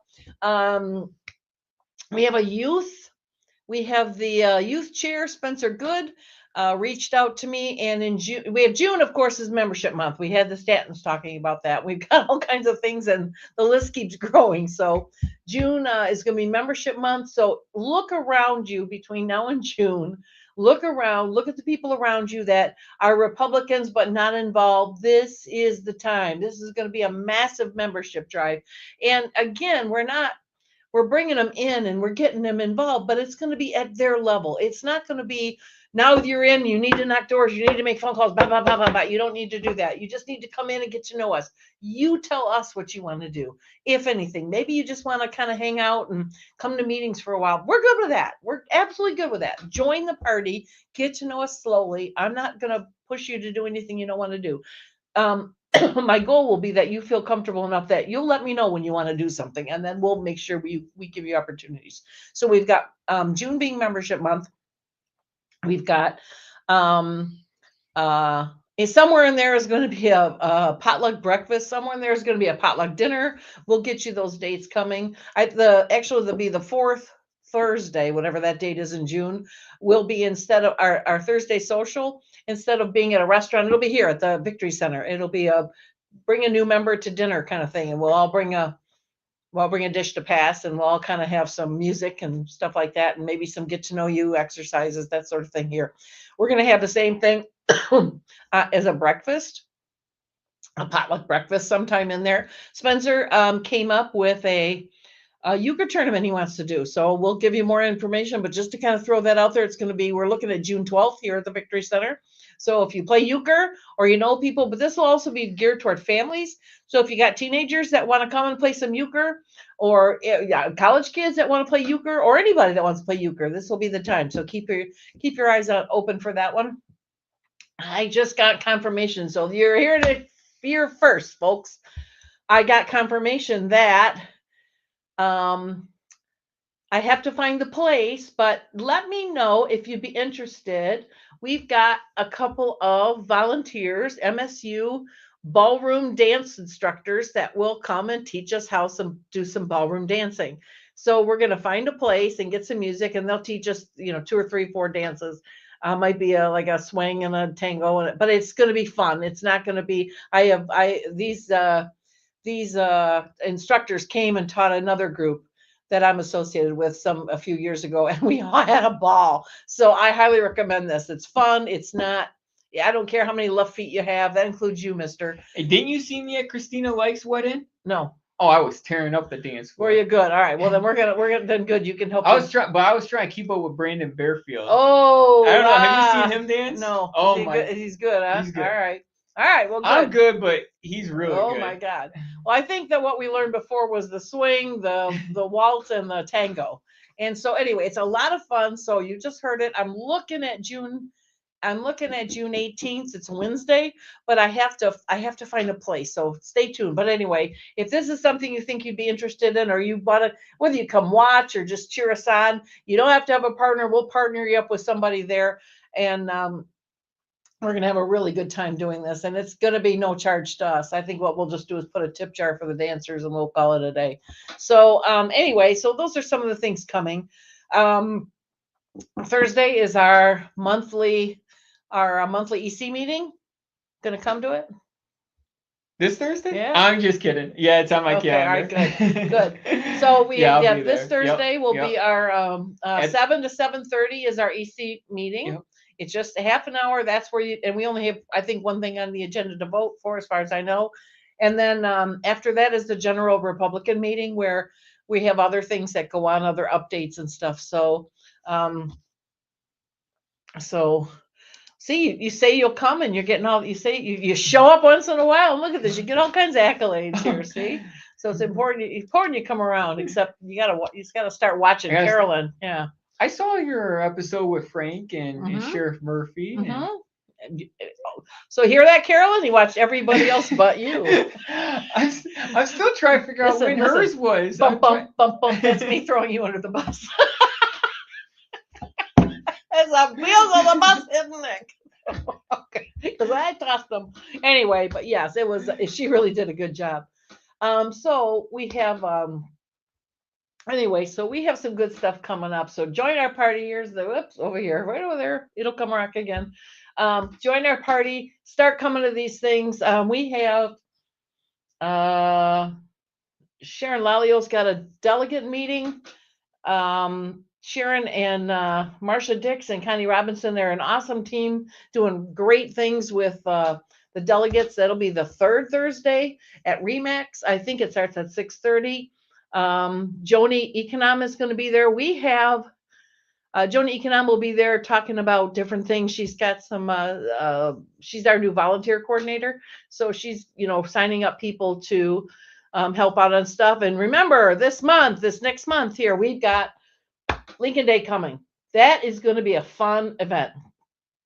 We've got Coach Joe, he's the high school coach that was fired for praying on the field and then took that to the Supreme Court. So he'll come tell us all about that. We've got Ryan.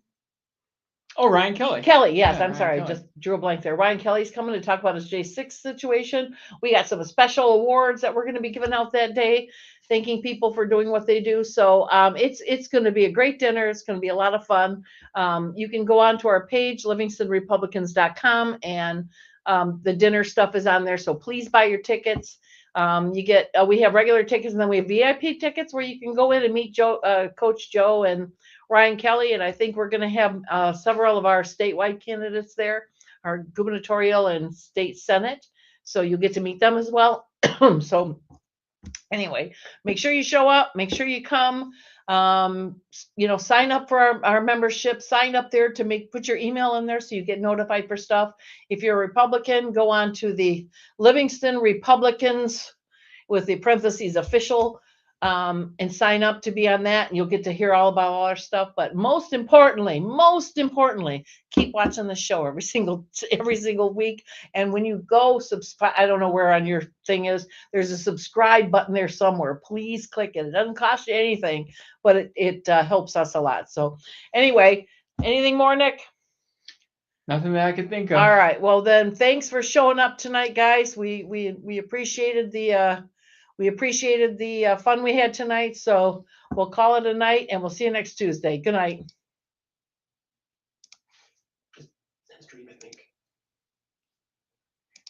Somewhere along here we'll go. Where's outro? Right. So.